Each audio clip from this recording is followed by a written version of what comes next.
The fluorescent lights of the downtown Seattle bus terminal buzzed overhead like angry wasps as Maya Rodriguez clutched her worn purse closer to her chest.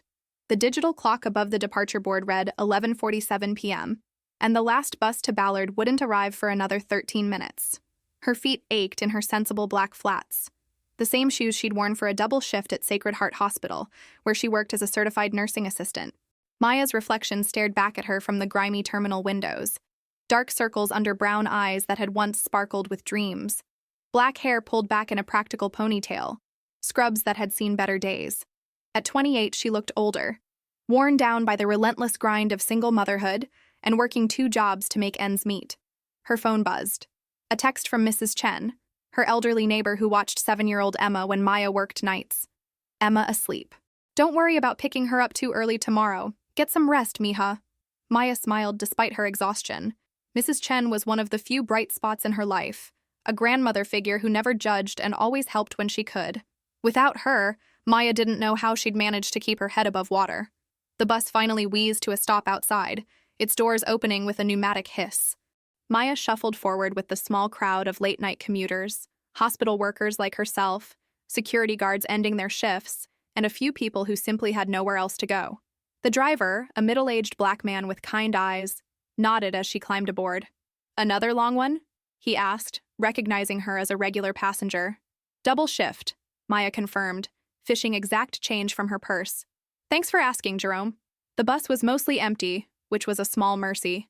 Maya made her way toward the back, past a sleeping woman clutching a shopping bag, and a man in a business suit who looked as tired as she felt. She chose a seat by the window and let her head rest against the cool glass as the bus pulled away from the terminal. The Seattle skyline blurred past.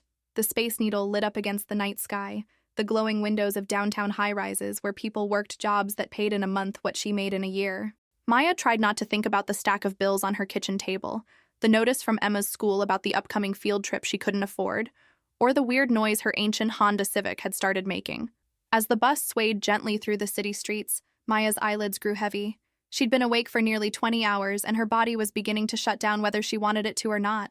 The warmth of the bus and the rhythmic rumble of the engine created a lullaby she couldn't resist. She was vaguely aware of someone taking the seat beside her as the bus made another stop, but exhaustion had already begun to claim her. Her head lolled to the side, and she found herself leaning against something warm and solid, a shoulder that smelled faintly of expensive cologne, and something clean, like fresh laundry. Through her drowsy haze, Maya felt the person beside her stiffen slightly, then relax. A gentle hand adjusted her position so she was more comfortable, and a soft voice whispered, "It's okay. Sleep." Meanwhile, Daniel Harrison sat frozen in his seat, staring down at the woman who had just fallen asleep against his shoulder. This wasn't how he'd planned to spend his evening. His Tesla was in the shop after a minor fender bender, and his usual driver was dealing with a family emergency. Taking public transportation had seemed like an adventure, a way to see how the other half lived. Now, with this exhausted stranger leaning against him, Daniel felt something he hadn't experienced in years. A moment of pure, uncomplicated human connection. The woman's face was peaceful in sleep, younger looking without the weight of worry he'd glimpsed when she first sat down. Her scrubs suggested she worked in healthcare, and the calluses on her hands spoke of hard work and sacrifice. Daniel Harrison was worth approximately $2.3 billion, according to the latest Forbes estimate. At 35, he was the founder and CEO of Harrison Tech Solutions, a company that had revolutionized cloud computing infrastructure. He owned homes in 3 cities, a yacht he rarely used, and a private jet that took him anywhere in the world he wanted to go. But sitting on this city bus with a sleeping stranger against his shoulder, Daniel felt more grounded than he had in months. His life was a carefully orchestrated series of board meetings, charity galas, and business dinners. Every conversation was calculated, every relationship transactional. Even his recent breakup with Charlotte, a socialite who collected wealthy men like designer handbags, had been more about optics than actual emotion. The bus lurched slightly as it navigated a pothole, and the woman stirred against his shoulder. Daniel found himself holding his breath, not wanting to wake her. Through the window, he could see they were entering a neighborhood he'd never visited. Rows of modest homes with small front yards, corner stores with neon signs, and the kind of community feel that his gated estate in Bellevue had never possessed. "Next stop, Ballard Avenue," the driver announced softly, clearly aware of his sleeping passenger. Daniel felt the woman stir again, this time more purposefully. Her eyes fluttered open, and for a moment she seemed confused about where she was. Then awareness dawned, and she jerked upright, her face flushing with embarrassment. "Oh my God, I'm so sorry," she said, her voice thick with sleep and mortification. "I didn't mean to. I must have just—" "It's fine," Daniel said quickly, surprised by how much he missed the weight of her head against his shoulder. "Really? You looked like you needed the rest." Maya's eyes met his for the first time, and Daniel felt something shift in his chest. They were warm brown eyes, intelligent and kind despite the exhaustion. She had a face that belonged on Renaissance paintings. Not classically beautiful in the way the women in his social circle were, but real and expressive and infinitely more interesting. "I work nights," Maya explained, still looking mortified. "I don't usually— I'm not the kind of person who falls asleep on strangers." "What kind of work?" Daniel asked, genuinely curious. "I'm a CNA at Sacred Heart Hospital," Maya said, gathering her purse as the bus began to slow. "Tonight was a double shift, and I guess I was more tired than I thought." "A CNA? Certified Nursing Assistant," Maya explained, standing as the bus came to a complete stop. "I help take care of patients. Elderly mostly, but also people recovering from surgery or dealing with chronic conditions." The admiration in Daniel's voice was unmistakable when he said, "That must be incredibly rewarding work." Maya paused in the aisle, looking back at him with surprise. Most people either dismissed her job or patronized her about it. This stranger, dressed in an expensive suit despite riding the bus, seemed genuinely interested. "It is," she said simply. "Most of the time." "Ballard Avenue," the driver called again, more pointedly this time. "That's me," Maya said, moving toward the front of the bus. "And thank you for not waking me up. That was kind of you." As she stepped off the bus, Daniel found himself leaning toward the window to watch her walk away. She moved with purpose despite her exhaustion, her small frame somehow conveying both vulnerability and strength. The bus doors closed and she was gone. But Daniel couldn't shake the image of her sleeping face or the way she'd looked at him when she thanked him. For the first time in years, Daniel Harrison had met someone who had no idea who he was or what he was worth. Someone who had simply been grateful for a moment of kindness from a stranger. As the bus continued toward his stop in Bellevue, Daniel found himself thinking about warm brown eyes and wondering if he'd ever see them again. Maya walked the 3 blocks to her apartment building, a 1970s complex that had seen better days but was clean and relatively safe. The autumn air was crisp, carrying the scent of fallen leaves and the distant sound of traffic from the highway. Her key stuck slightly in the lock, it always did, but she managed to get inside without waking the neighbors. The apartment was small but tidy. A living room that doubled as Emma's play area, a galley kitchen with appliances that belonged in a museum, and 2 bedrooms barely big enough for their respective beds. Maya had decorated it as best she could with clearance finds and Emma's artwork, but it still felt temporary somehow, like they were just passing through on their way to something better. She kicked off her shoes and padded to Emma's room, where her daughter slept peacefully among a collection of stuffed animals. Emma's dark hair, so much like Maya's, spread across her pillow, and her face wore the serene expression of childhood dreams. Maya's heart clenched with the familiar mixture of love and worry that defined her existence as a mother. Emma deserved so much more than this cramped apartment and secondhand clothes. She deserved dance lessons and family vacations, and a college fund that contained more than the $37 Maya had managed to save. Most of all, she deserved a mother who wasn't constantly stressed about money and exhausted from working multiple jobs. Maya kissed her daughter's forehead gently and retreated to her own room. As she changed out of her scrubs, she found herself thinking about the man on the bus. He'd been attractive in an understated way, tall and lean with dark hair that looked like it belonged in a magazine ad, and eyes the color of storm clouds. But it wasn't his looks that stuck with her. It was his kindness. Most people would have woken her up or moved to another seat. Some might have even complained to the driver. But this stranger had simply let her sleep, had even adjusted her position to make her more comfortable. In a world that often felt harsh and unforgiving, his simple act of decency stood out like a beacon. Maya fell asleep thinking about storm-gray eyes and wondering if kindness like that still existed in the world. Across the city in Bellevue, Daniel stood in his penthouse apartment, looking out at the Seattle skyline through floor-to-ceiling windows. His home was a showcase of modern architecture and expensive taste, all clean lines, designer furniture, and carefully curated art. It was featured in Architectural Digest 2 years ago, described as a masterpiece of contemporary living.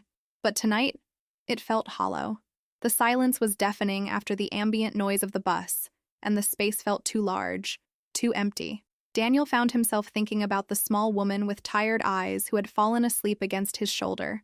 He wondered where she lived, what her story was, whether she made it home safely. He'd built his fortune by reading people, by understanding what they needed and figuring out how to provide it. But Maya, he didn't even know her name, had been refreshingly transparent.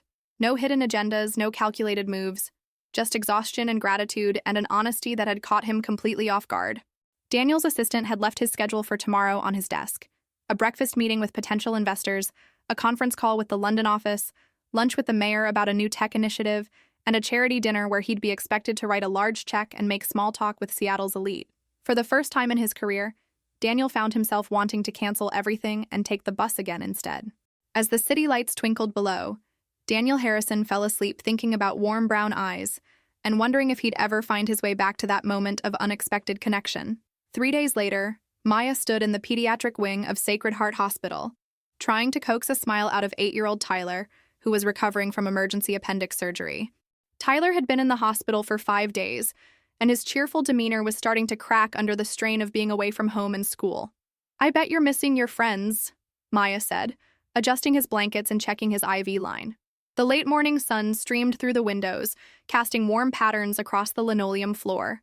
"My mom says I can't play soccer for 6 weeks, Tyler said, his lower lip trembling. "The season will be over by then." Maya's heart ached for him. She knew what it was like to have dreams deferred, though Tyler's setback was temporary while hers often felt permanent. 6 weeks sounds like forever when you're 8, but it'll go faster than you think. And maybe this is a chance to discover something new you're good at. Like what? "Well," Maya said, settling into the chair beside his bed, "do you like to draw? Or maybe you could learn to play chess. My daughter Emma is learning, and she says it's like being a general in charge of an army." Tyler's eyes brightened slightly. "Your daughter plays chess?"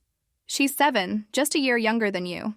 She learned from our neighbor, Mrs. Chen, who's from China and used to be a math teacher. Emma was terrible at first, but now she can beat me almost every time. Could you teach me? Just the basics?" Maya glanced at her watch. She was technically on her lunch break, but Tyler looked so hopeful that she couldn't bring herself to say no. "I can show you how the pieces move, but I'm warning you, I'm not very good." As Maya began explaining the game using a small magnetic set from the pediatric recreation room, she didn't notice the group of people in expensive suits making their way down the hall. Sacred Heart was about to receive a substantial donation from the Harrison Foundation, and Daniel had insisted on touring the facility personally rather than simply writing a check. Dr. Patricia Williams, the hospital's chief administrator, was explaining the facility's needs as they walked. "The pediatric wing is where we see the greatest impact from donations. Children respond so well to improved environments, and frankly, our current setup is showing its age." Daniel nodded, half listening to the conversation while taking in the institutional green walls and worn carpeting. He'd visited dozens of hospitals in his philanthropic capacity, and they all seemed to blur together in a haze of good intentions and tax deductions. But as they passed the open door of Tyler's room, something made him pause. Inside, a woman in scrubs was sitting beside a young boy's bed, patiently moving chess pieces across a small board. Her dark hair was pulled back in a familiar ponytail, and her voice carried the same gentle warmth he remembered from 3 nights ago. "The queen is the most powerful piece," Maya was explaining. "She can move any direction, any number of squares. But the king, even though he's the most important, can only move 1 square at a time." "That doesn't seem fair," Tyler said. "Life isn't always fair," Maya replied, her voice soft but honest. "But that's what makes protecting the people we love so important. Sometimes the strongest people in our lives are the ones who work hardest to keep us safe, even when they don't have much power themselves." Daniel found himself frozen in the doorway, struck by the unexpected profundity of her words. Dr. Williams continued down the hall, but Daniel remained, watching Maya interact with her young patient. "Mr. Harrison?" Dr. Williams had doubled back when she realized he wasn't following. "Is everything all right?" The sound of his name made Maya look up, and her eyes widened with recognition. For a moment, neither of them spoke. Tyler looked between them curiously, sensing the sudden tension in the room. "I'm sorry," Maya said, starting to stand. "I didn't realize I was just on my lunch break, and Tyler wanted to learn chess." "Please don't apologize," Daniel said quickly, stepping into the room. "I was just admiring your teaching technique." Dr. Williams looked confused by the interaction but maintained her professional demeanor. Mr. Harrison, this is Maya Rodriguez, one of our most dedicated CNAs. Maya, Mr. Harrison is here from the Harrison Foundation to discuss a potential donation to our pediatric program. Maya's face flushed slightly as the pieces clicked into place. The expensive suit, the formal tour, the way Dr. Williams was treating him with such deference. This was clearly someone important, not just a random bus passenger. "It's nice to meet you officially," Daniel said, extending his hand. "Likewise," Maya replied, shaking his hand briefly before turning back to Tyler. "I should let you get back to your tour. Tyler, we can continue this later, okay? Are you coming back tomorrow?" Tyler asked. "I work nights this week, but I'll see you on Saturday morning," Maya promised. As Maya gathered the chess set and prepared to leave, Daniel found himself speaking without thinking. "Actually, I'd love to hear more about the recreational programs for pediatric patients. Do you have a few minutes to discuss what you think would be most beneficial?" Dr. Williams looked surprised but pleased. "Of course.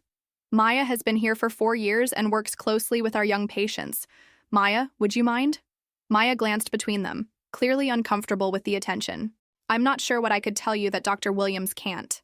"You interact with the patients daily," Daniel said. "That gives you a perspective that's invaluable." Reluctantly, Maya agreed, and soon found herself in a conference room with Daniel, Dr. Williams, and several other hospital administrators. The room was intimidating, all polished wood and leather chairs, and Maya felt underdressed in her worn scrubs. "What do you think our pediatric patients need most?" Daniel asked, directing the question specifically to Maya. Maya hesitated, looking around the room at the suited executives and medical professionals. "I'm not sure my opinion." "Your opinion is exactly what I want to hear," Daniel said gently. Taking a breath, Maya began to speak. "The kids who are here for extended stays get lonely and bored.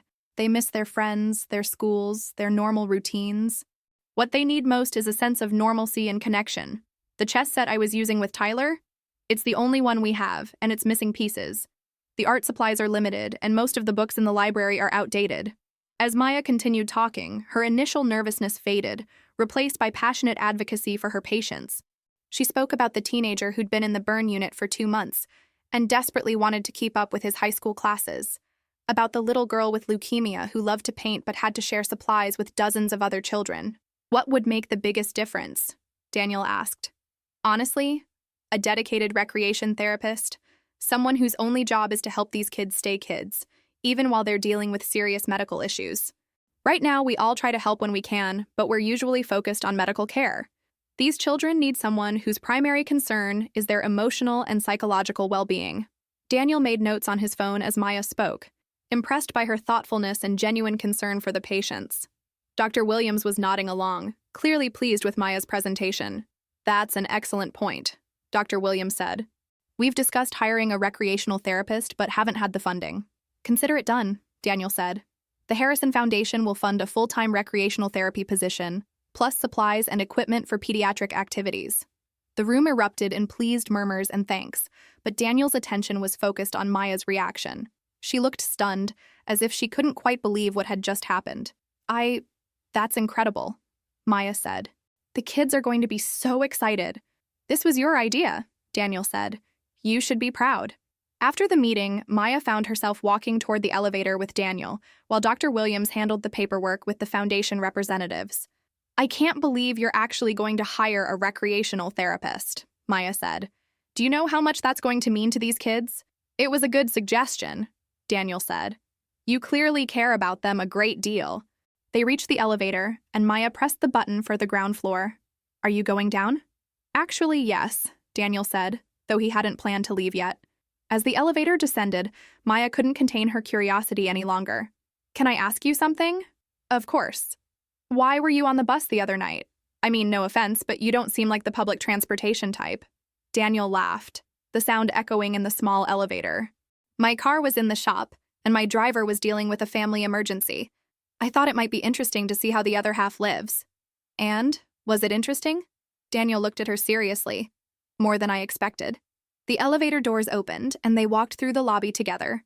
Outside, a black town car was waiting, along with Daniel's assistant, a efficient-looking woman in her 40s who was typing rapidly on her phone. "That's my ride," Daniel said, then hesitated. "Maya, can I ask you something?" "Sure. Would you like to have coffee sometime? I'd love to hear more about your work here and..." He paused, looking uncertain for the first time since she'd met him. I enjoyed talking with you. Maya felt her heart skip a beat, followed immediately by a rush of panic. This man was clearly wealthy and important. He'd just donated what was probably hundreds of thousands of dollars without blinking. She was a single mother who took the bus to work and bought her clothes at Target. I don't think that's a good idea, she said softly. Why not? Maya gestured toward the town car, where his assistant was still typing furiously. Because we live in different worlds. I work nights and weekends to pay rent on a one-bedroom apartment. You have assistants and drivers and donate more money in an afternoon than I make in a year. Those are just circumstances, Daniel said. They don't define who we are, don't they? Maya asked. When was the last time you worried about making rent? Or whether you could afford groceries and utilities in the same month? Daniel was quiet for a moment, clearly thinking about her words. You're right, he said finally. I can't pretend to understand what that's like, but I'd like to understand. I'd like to understand you. The sincerity in his voice nearly broke Maya's resolve, but she forced herself to remain practical. I have a daughter, Daniel. I can't afford to make mistakes or get involved in situations that might not work out. I understand, Daniel said, though disappointment was clear in his voice. But if you change your mind... He pulled out his wallet and handed her a business card. That's my direct number. And Maya? For what it's worth, I think Emma is lucky to have you as a mother. Maya watched him get into the town car, feeling a mixture of regret and relief. As the car pulled away, she looked down at the business card in her hand.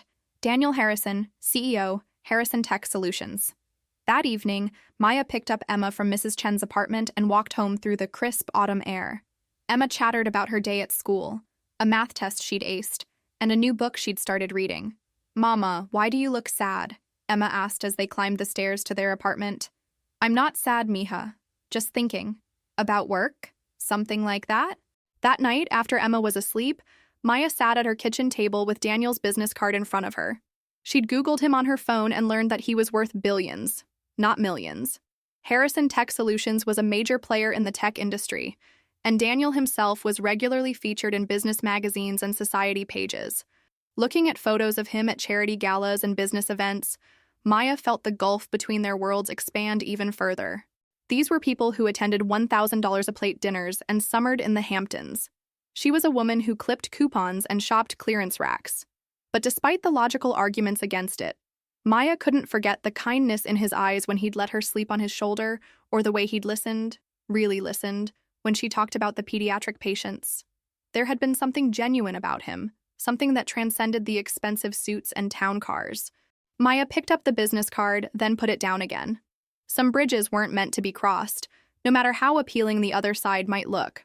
Meanwhile, Daniel sat in his home office, staring at his computer screen without really seeing it. His assistant had rescheduled his evening conference call twice while he tried to focus on quarterly projections and market analyses. But his mind kept drifting back to warm brown eyes and a woman who'd turned down coffee because she was worried about protecting her daughter. Maya Rodriguez was unlike anyone in his social circle. Practical, genuine, unimpressed by wealth or status. She was also clearly intelligent and passionate about her work, qualities that Daniel found infinitely more attractive than the calculated charm he usually encountered. But Maya was right about their different worlds. Daniel's last girlfriend had been a trust fund socialite who spent more on shoes than Maya probably made in a month. His life was scheduled in 15-minute increments and conducted in boardrooms and private clubs. How could he possibly fit into Maya's world of night shifts and single motherhood? Daniel picked up his phone 3 times to call her, then put it down each time. Some bridges, he thought sadly, weren't meant to be crossed. 2 weeks after their encounter at the hospital, Daniel found himself doing something he'd never done before. Riding the same bus route at the same time, hoping for another chance meeting. It was ridiculous behavior for a billionaire CEO, but he couldn't shake the feeling that he'd let something important slip away. On Friday night, he finally saw her again. Maya boarded the bus at the hospital stop, looking even more exhausted than the first time they'd met. She didn't notice him sitting near the back, and Daniel spent the entire ride debating whether to approach her. When Maya's stop came, Daniel made an impulsive decision. He got off the bus behind her, keeping his distance as she walked through the Ballard neighborhood. He told himself he just wanted to make sure she got home safely, but the truth was more complicated. He needed to see where she lived, to understand her world better. Maya's apartment building was exactly what he'd expected. Modest but well-maintained, with small gardens that residents had planted themselves. Daniel watched from across the street as lights came on in a second-floor window, and he caught a glimpse of Maya hugging a small girl with dark pigtails. That image, of Maya embracing her daughter after a long day, stayed with Daniel for days. It represented everything his privileged life lacked: genuine love, real purpose, connection that wasn't based on what someone could provide or receive. The following Monday, Daniel made another impulsive decision. He visited Sacred Heart Hospital again, this time without an official foundation business. He told himself he wanted to check on the progress of the recreational therapy program, but Dr. Williams wasn't available, and Daniel found himself wandering the pediatric wing instead. He found Maya in Tyler's room again, this time helping the boy with a puzzle. Tyler's recovery was progressing well, and he was due to go home the next day. "Mr. Harrison," Maya said, looking surprised, "I didn't expect to see you again so soon. I wanted to check on how the recreational therapy position was coming along," Daniel said, which wasn't entirely a lie. "We should have someone hired within the month," Maya said. "The kids are already excited about it." Tyler looked up from his puzzle. "Maya says we're going to have someone whose whole job is to play games with us." "That's right," Daniel said, sitting down beside Tyler's bed. "What kind of games are you hoping for?" As Tyler launched into an enthusiastic description of his wish list, video games, art supplies, maybe even a piano, Daniel found himself watching Maya. She had a way of making everyone around her feel heard and valued, from children to billionaire CEOs. It was a rare quality in his experience. "Maya," Daniel said, when Tyler became absorbed in his puzzle again, "could I speak with you privately for a moment?" Maya hesitated, then nodded. They stepped into the hallway, where the afternoon sun streamed through tall windows. "I want to apologize," Daniel said, "for asking you to coffee. I realize I put you in an uncomfortable position." "You don't need to apologize," Maya said. I have to be careful about the choices I make." "Because of Emma." "Because of Emma," Maya confirmed. "She's the most important thing in my world. Everything I do has to be about what's best for her." Daniel nodded, understanding more than Maya realized. "Can I ask you something? About Emma's father?" Maya's expression hardened slightly. "What about him? He's not in the picture," Maya said firmly. "He made it clear when I got pregnant that he wasn't interested in being a father. I haven't seen him since Emma was 2. The pain in her voice was carefully controlled, but Daniel could hear it underneath. He found himself angry at a man he'd never met, someone who'd abandoned this incredible woman and her daughter. "I'm sorry," Daniel said. "That must have been incredibly difficult." "It was what it was," Maya said with a shrug that didn't fool either of them. "Emma and I are fine on our own." "I'm sure you are," Daniel said, "but that doesn't mean you have to be." Before Maya could respond, her phone buzzed with a text message. She glanced at it and immediately paled. "Everything okay?" Daniel asked. "Emma's school," Maya said, her voice tight with worry. "She's in the nurse's office with a fever. I need to go pick her up." "What about work? Can you leave?" "I'll have to. My shift doesn't end for 3 hours, but Emma comes first." Maya was already walking toward the nurse's station, clearly planning to find someone to cover for her. Daniel followed, an idea forming in his mind. "Maya, wait." She turned back to him, clearly stressed and impatient. "Let me drive you," Daniel said. "It'll be faster than the bus, and you won't have to worry about Emma getting sicker during a long ride home." "I can't ask you to do that." "You're not asking. I'm offering." Maya bit her lip, clearly torn between pride and practicality. Practicality won. "Okay, thank you." 20 minutes later, Daniel was navigating Seattle traffic in his Tesla while Maya sat in the passenger seat, fidgeting with worry. She'd managed to get someone to cover the rest of her shift, but Daniel could see that leaving work early was a financial concern for her. "The school is on 15th Avenue, Maya said, giving him directions. "I know where it is," Daniel said. "Emma goes to Ballard Elementary, right?" Maya looked at him with surprise. "How did you know that?" Daniel felt heat rise in his cheeks. "I may have done some research about the neighborhood school systems when we were discussing the hospital donation." It wasn't entirely a lie, but it wasn't the whole truth either. The whole truth was that he'd been thinking about Maya and Emma constantly since their coffee conversation. Ballard Elementary was a small brick building with a playground that had seen better days. Daniel parked in front of the main office, and Maya hurried inside while he waited in the car. Through the glass doors, Daniel could see Maya talking to the school nurse, her body language conveying all the anxiety and love of a worried mother. A few minutes later, she emerged with a small girl who looked like a miniature version of herself. Emma Rodriguez was clearly feeling unwell. Her cheeks were flushed with fever, and she leaned heavily against her mother as they walked to the car. But even sick, Daniel could see intelligence in her dark eyes, and the same resilient spirit he'd observed in Maya. "Emma, this is Mr. Harrison," Maya said as she helped her daughter into the back seat. "He gave us a ride so we could get home faster." "Thank you," Emma said politely, her voice hoarse from illness. "You're very welcome," Daniel said, adjusting his rearview mirror so he could see her better. "Your mom tells me you're learning to play chess." Emma's eyes brightened slightly despite her fever. "I beat Mrs. Chen yesterday. She says I'm getting really good." "That's impressive. Chess is a complex game." As Daniel drove toward their apartment building, he listened to Maya talking softly to Emma, checking her temperature and asking about her symptoms with the expertise of someone who'd spent years caring for sick people. The love between mother and daughter was palpable, filling the car with a warmth that had nothing to do with the heating system. When they reached the apartment building, Daniel got out to help Maya with Emma, who had fallen asleep during the ride. "I can carry her," Maya said, but Daniel was already gently lifting the little girl from the back seat. Emma stirred as Daniel carried her toward the building. "Mama? I'm right here, mija," Maya said, walking beside them. The building's elevator was broken, so Daniel carried Emma up 2 flights of stairs while Maya fumbled with her keys. The apartment was small but welcoming, with Emma's artwork covering the refrigerator and cozy throws draped over worn furniture. Daniel set Emma down on the couch, and Maya immediately began fussing over her, taking her temperature and offering fluids. 103.2, Maya said, reading the thermometer. "I should probably take her to urgent care." "Is that necessary?" Daniel asked, genuinely concerned. "With kids, you can't be too careful. But urgent care is expensive, and with my insurance..." Maya trailed off, clearly calculating costs in her head. Daniel thought about his Tesla parked outside, worth more than Maya probably made in 2 years. The idea that she had to weigh her daughter's health against financial concerns made him feel sick.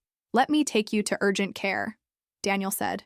"Or better yet, I know a pediatrician who makes house calls. Dr. Sarah Chen. She's one of the best in the city." "I can't afford a private pediatrician," Maya said firmly. "It would be my treat." "Absolutely not." Maya's voice was sharp with pride and embarrassment.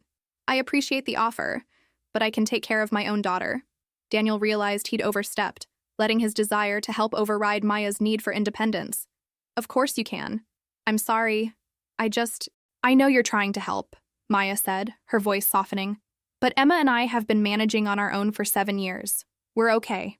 Emma stirred on the couch, and Maya immediately went to her, smoothing her daughter's hair and murmuring comforting words.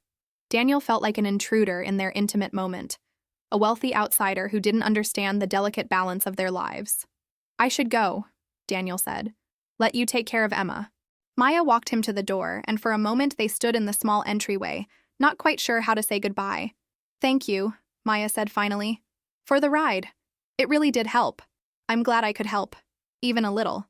"Daniel," Maya said as he started to leave, "I know you mean well, but..." "I know," Daniel said. "Different worlds." "Different worlds," Maya agreed sadly. As Daniel drove home through the Seattle evening, he couldn't stop thinking about Emma's flushed face and Maya's proud refusal of help. In his world, problems were solved by writing checks or making phone calls. But Maya's world was more complicated, governed by pride and independence and the fierce love of a mother who'd been hurt before. That night, Daniel lay awake in his king-sized bed, staring at the ceiling of his master suite. The contrast between his sprawling penthouse and Maya's cramped apartment felt obscene. He had 5 bathrooms and lived alone. Maya and Emma shared 1 bathroom and made it work with grace and humor.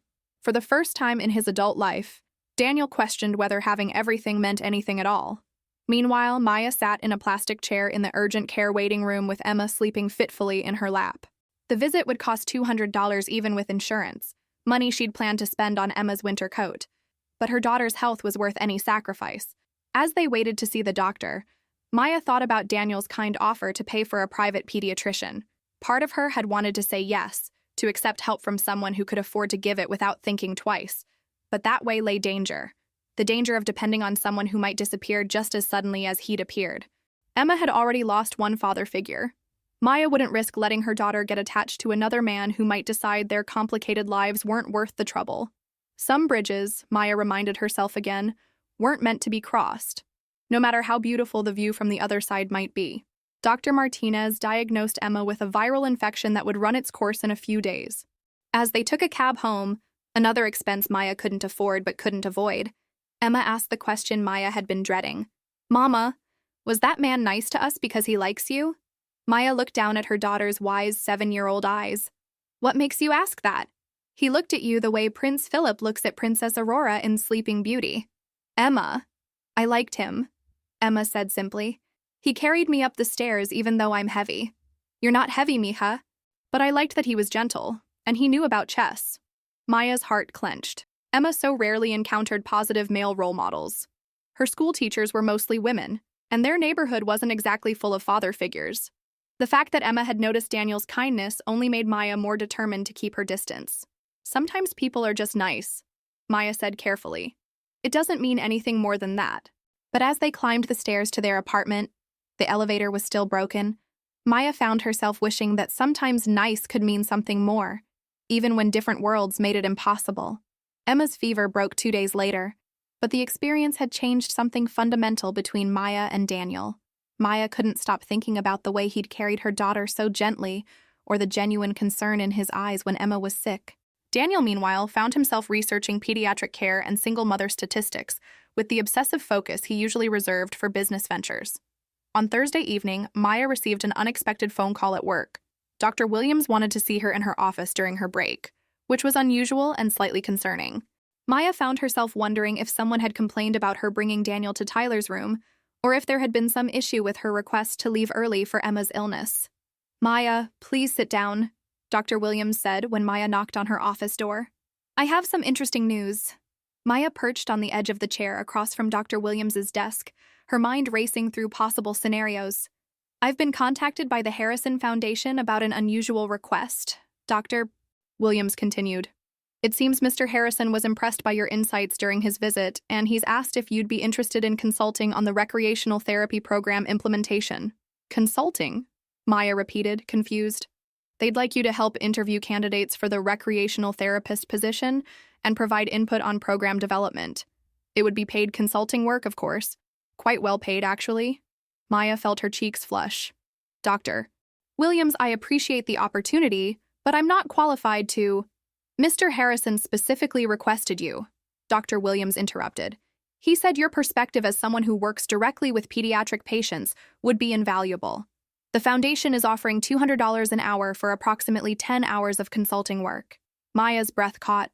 $2,000 would solve her immediate financial pressures and allow her to buy Emma that winter coat. But accepting felt like charity, and Maya's pride rebelled against the idea. Can I think about it? Maya asked. Of course. But Maya, this is a legitimate opportunity. Your insights really were valuable, and you'd be helping shape a program that will benefit children for years to come. That evening, Maya called Daniel's office number, her hands shaking slightly as she dialed. His assistant answered with professional efficiency. Mr. Harrison's office, this is Jennifer. Hi, this is Maya Rodriguez. I work at Sacred Heart Hospital. Dr. Williams said that Mr. Harrison wanted to speak with me about consulting work. Of course, Ms. Rodriguez. Mr. Harrison is in a meeting right now, but I can have him call you back within the hour. What's the best number to reach you? Maya gave her cell phone number and spent the next 45 minutes pacing her small apartment while Emma did homework at the kitchen table. When Daniel called back, his voice was warm but professional. Maya, thank you for calling back. I hope Dr. Williams explained the consulting opportunity. She did, but Daniel, I have to ask, is this real work, or is this your way of trying to help me financially? Daniel was quiet for a moment. It's real work, he said finally. But I won't lie. After seeing you worry about urgent care costs, I wanted to find a way to help that you'd be comfortable accepting. That's what I was afraid of. Maya, hear me out. We genuinely need someone with your experience to help implement this program. You understand what the kids need in a way that administrators and even doctors don't. This isn't charity. It's the foundation hiring the best person for the job. Maya wanted to believe him, but the timing felt too convenient. And the fact that you want to help me has nothing to do with it? Of course it does, Daniel said honestly. But that doesn't make the work any less real or necessary. You'd be earning every penny. Maya closed her eyes, torn between pride and practicality. What exactly would I be doing? Helping interview candidates, reviewing program proposals, maybe visiting other hospitals to see how they handle recreational therapy. It's legitimate consulting work, Maya. I can send you the official job description if that would help. Yes, Maya said. I'd like to see that. I'll have Jennifer email it to you tonight. And Maya, Whatever you decide, I respect your choice. After Maya hung up, Emma looked up from her math homework. Was that the nice man who carried me? How did you know? You get a different voice when you talk to him, like you're trying not to smile. Maya looked at her perceptive daughter with a mixture of exasperation and admiration. Finish your homework, Mija. The job description arrived an hour later, and Maya had to admit it looked legitimate. The consulting work involved exactly what Daniel had described, and the hourly rate was consistent with other professional consulting positions. Maya spent the evening researching recreational therapy programs at other hospitals, preparing herself to make an informed decision. Friday afternoon, Maya called Daniel back. I'll do it, she said without preamble. I'm glad, Daniel said, and Maya could hear the smile in his voice. When can you start? I work nights this weekend, but I'm free Monday afternoon. Perfect. Can you meet me at the foundation office at 2 p.m.? We'll review the candidate applications together. The Harrison Foundation occupied 2 floors of a gleaming downtown building with views of Elliott Bay. Maya felt underdressed in her best slacks and blouse as she rode the elevator to the 23rd floor. But the receptionist greeted her warmly and directed her to a conference room where Daniel was waiting. Maya, thank you for coming, Daniel said, standing to shake her hand. Today he was in full CEO mode, charcoal gray suit, crisp white shirt, and an air of controlled authority that reminded Maya exactly who she was dealing with. Thank you for the opportunity, Maya replied, trying to match his professional tone. The next 2 hours were a revelation. Daniel might be worth billions, but he approached the recreational therapy program with the same thorough attention to detail Maya used when caring for patients. He'd researched best practices at children's hospitals across the country, interviewed experts in child psychology, and compiled detailed data on patient outcomes. This candidate has excellent credentials, Maya said, reviewing the resume of their third potential hire. But look at her cover letter. It's all about technique and methodology. There's nothing about actually connecting with children. What should we be looking for instead? Daniel asked. Someone who understands that sick kids are still kids first, Maya said. They need to laugh and play and feel normal, not just be managed or treated. This candidate mentions working with pediatric subjects. Kids aren't subjects. They're people with feelings and fears and dreams. Daniel made notes as Maya spoke, and she found herself relaxing into the work. This was what she was good at, understanding what children needed to heal emotionally as well as physically. What about this one? Daniel asked, sliding another resume across the table. Maya read it carefully. The candidate had slightly fewer credentials but had volunteered at summer camps for children with chronic illnesses and written her cover letter in a voice that was both professional and genuinely caring. This one, Maya said immediately. Sarah Mitchell. She gets it. Based on what? She wrote about a little boy with cystic fibrosis who wanted to learn magic tricks to impress his sister. Most people would have focused on his medical needs, but Sarah spent time teaching him card tricks and helped him put on a magic show for the other kids. That's exactly the kind of thinking we need. Daniel looked at the resume again, then at Maya. You realize you just made a hiring decision based on 2 paragraphs about magic tricks? I made a hiring decision based on understanding what childhood means, Maya corrected. Magic tricks are just the vehicle. You're absolutely right, Daniel said, making another note. We'll start with Sarah Mitchell. As the afternoon progressed, Maya found herself forgetting about the money and the awkwardness of their situation. This was important work, and she was good at it. More importantly, Daniel treated her insights as valuable, asking follow-up questions and building on her suggestions. I think we should interview candidates here rather than at the hospital, Maya suggested as they wrapped up. If they can't handle a somewhat formal environment, they won't be effective advocates for the children when they're dealing with doctors and administrators. Good point, Daniel said. What else? We should ask them to demonstrate an activity during the interview, not just talk about what they do, but actually show us how they'd engage with a child who's scared or bored or homesick. Like a practical exam? Exactly. You can't fake genuine warmth and creativity under pressure. Daniel leaned back in his chair, studying Maya with an expression she couldn't quite read. You know, you're incredibly good at this. It's not that complicated, Maya said, uncomfortable with the praise. I just think about what Emma would need if she were in the hospital. That's exactly what makes you good at it. You have natural instincts that can't be taught. Maya felt heat rise in her cheeks and looked down at her notes. So what's the next step? We schedule interviews for early next week. Are you available Tuesday and Wednesday afternoons? I can be, Maya said, mentally calculating whether she could afford to take time off from her regular job. As if reading her thoughts, Daniel said, This would be paid consulting time, of course. Right, Maya said, relieved. Daniel walked her to the elevator, and for a moment they stood in the hallway making awkward small talk. "Maya," Daniel said as the elevator arrived, "would you like to get dinner to continue discussing the program?" Maya hesitated. They had been working well together, and the professional context had made their different circumstances feel less important. But dinner felt personal, not professional. "I need to pick up Emma," Maya said. "What about lunch tomorrow? I could meet you somewhere in your neighborhood." Again, Maya hesitated. She liked Daniel, more than she should, and their afternoon had reminded her how stimulating it was to work with someone who challenged and respected her thinking. But spending more time with him felt dangerous. "There's a coffee shop called Grind on Market Street," Maya said before she could change her mind. "I could meet you there at noon." "It's a date," Daniel said, then immediately looked embarrassed. "I mean, it's an appointment, a meeting." Maya smiled despite herself. "I know what you meant." The next day, Maya spent an hour getting ready for what was definitely not a date. She chose her outfit carefully, nice jeans and a sweater that Emma had picked out because it brought out the color of her eyes. She even put on makeup, telling herself it was just because she wanted to look professional. Grind Coffee was a neighborhood institution, the kind of place where baristas knew customers by name and the Wi-Fi password hadn't changed in 3 years. Maya arrived first and chose a table by the window, ordering her usual coffee and trying to calm her nerves. Daniel arrived exactly at noon, looking slightly out of place in his expensive casual clothes. Maya watched him survey the coffee shop with interest, taking in the mismatched furniture and local art on the walls. "This place has character," he said, sitting down across from her. "It's my favorite spot in the neighborhood," Maya said.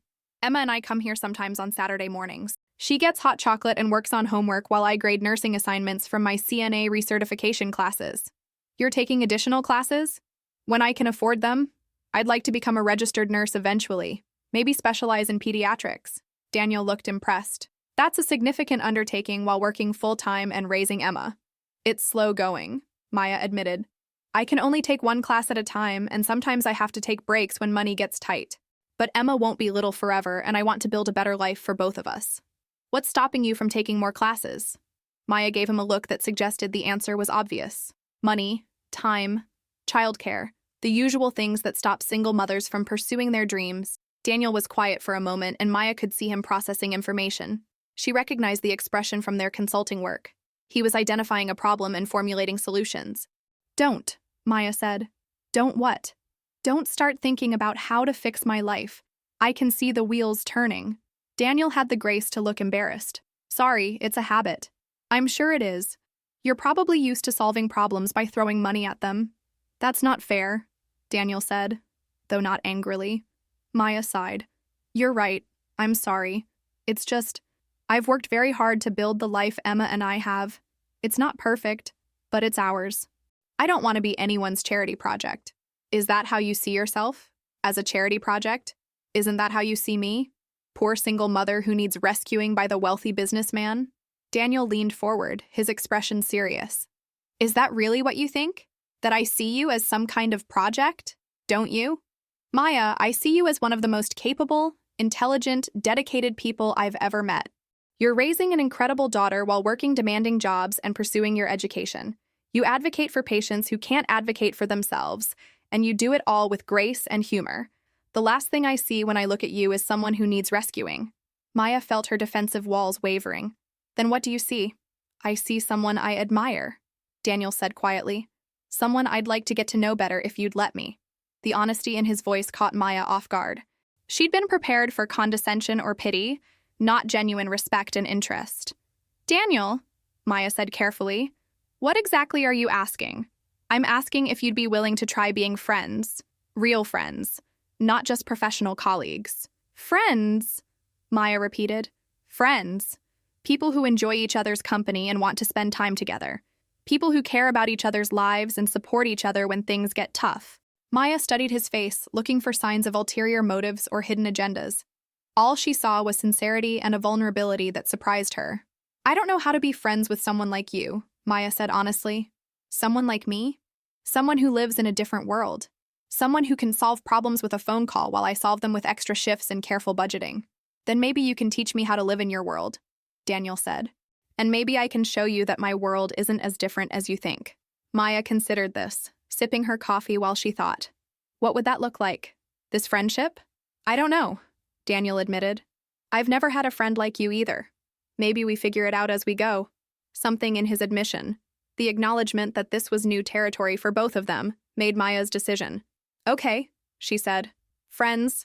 Friends, Daniel agreed, extending his hand across the table. As Maya shook his hand, she felt like she was crossing a bridge she'd spent weeks avoiding. She just hoped she wouldn't regret it. So, Daniel said, settling back in his chair with a smile, tell me about Emma's chess progress. Has she beaten Mrs. Chen again? And as Maya began talking about her daughter's latest victory and Mrs. Chen's proud reaction, she realized that maybe some bridges were worth crossing after all, even when you couldn't see the other side clearly. Outside the coffee shop window, Seattle's autumn afternoon unfolded with crisp air and golden light. For the first time in years, Maya Rodriguez allowed herself to imagine that her carefully constructed world might have room for one more person, even if that person happened to be a billionaire who was learning what it meant to be friends with someone whose biggest luxury was Saturday morning coffee with her 7-year-old daughter. The conversation flowed easily from there, touching on everything from Emma's school projects to Daniel's complex relationship with his own success. By the time they parted ways 2 hours later, both Maya and Daniel felt like they'd discovered something unexpected, the possibility that different worlds might not be as impossible to bridge as they'd always believed.